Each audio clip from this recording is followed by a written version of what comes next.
We hadn't always been here, but the neighborhood has.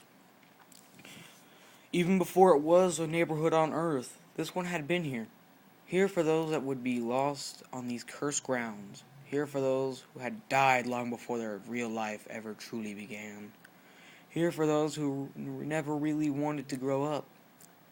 We come from different times and we come from different lives. But one thing remains true of all of us. We lived on the earthly realm of the neighborhood at some point in our lives and died long before our time was supposed to come. We don't remember much of our lives in the cul-de-sac since the last member of our group joined us, and certainly we won't remember now when the next spirit comes. But here is what we do know. Rolf was the first to come here. Unlike most of us, he was born in the far off lands, and even in the afterlife hasn't lost touch of his old world upbringing. He lived in the neighborhood before it was developed, the son of a shepherd. He and the rest of his family came to start a farm on the lands that would soon turn into the place where we would all eventually reside in.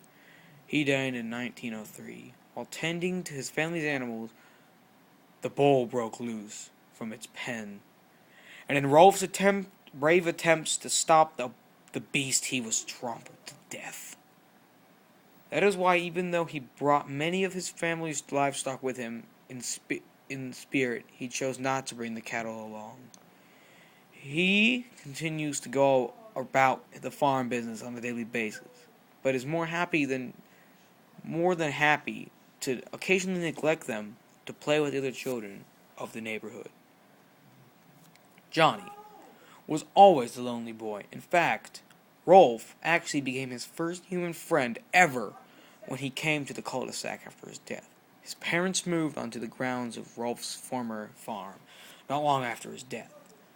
With not only children around and no field work, with no other children around and no field work to take up his time as it did Rolf's.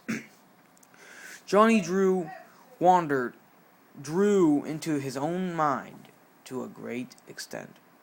From this, Plank was born. Together, they wandered around the countryside, climbing trees and getting themselves into mischief.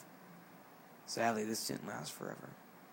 As a few years later, Johny became bedridden with illness. In 1922, he died after a long battle with tuberculosis. He saw his imaginary friend Plank standing by him to his last breath. Even now, in the afterlife, without the countryside to play in, Johny still wastes much of his time frolicking through the backyards and streets. Eddy. Possibly my favorite character was the next to arrive. Eddy was born in New York City, but moved to the neighborhood in 1932, just as the Great Depression was hitting full swing. The neighborhood, while still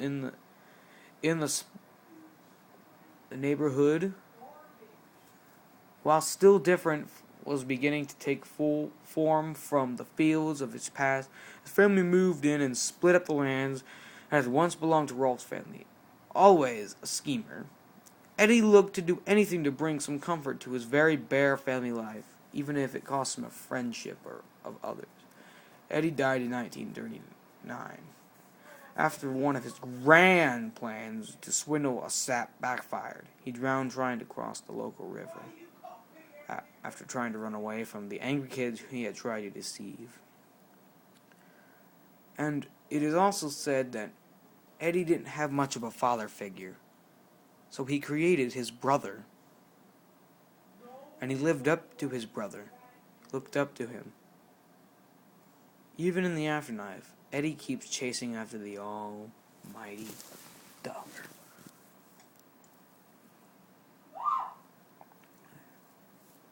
Sarah and Ed came together not too long after that. By the late 40s, the cul-de-sac had already nearly taken its final form as one of the pre-planned developments that became popular in the post-war era.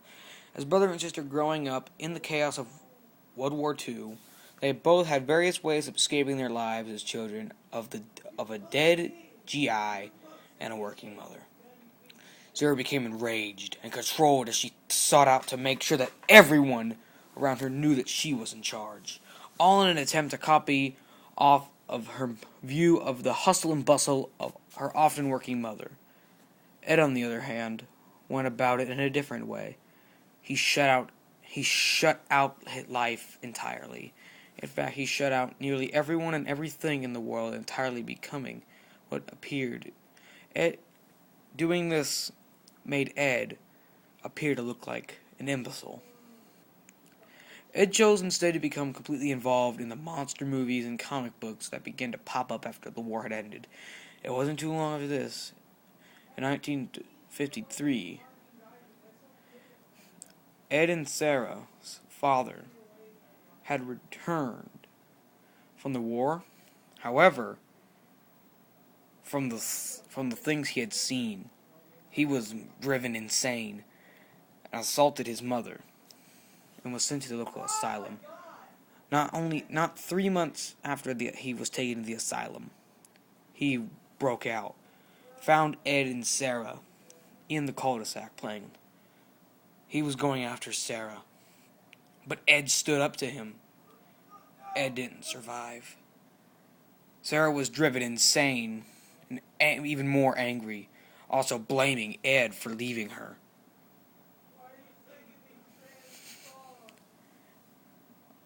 Three months later, Ed and Sarah's father returned to the playground where Sarah was playing. Sarah didn't walk out alive. Even in the afterlife, Sarah is still enraged with Ed for abandoning her when she needed him, and Ed is constantly trying to receive forgiveness by sucking up his little sister. Nazz came a time after the brother and sister. Nazz was a flower girl, born to a pair of hippies, turned establishment in the late 60s. She was a naturally beautiful girl. She that had always had a way with the boys and men alike. She lived life on a whim and would often go about flirting and playing without any intention. She died in possibly the most horrible way of any children in the neighborhood. In the summer of '79, a serial killer had broken out of the local asylum, had slid into her house in the dead of night, raped her, and killed her along with her entire family. In the trauma of these events, she in a similar way to Ed, shut out the world entirely in the afterlife, and forgot of her parents and siblings, which is why in the afterlife she doesn't even receive demands from the non-existing parents, unlike many of the other children. That gives her much more time to lounge around and party as she often does.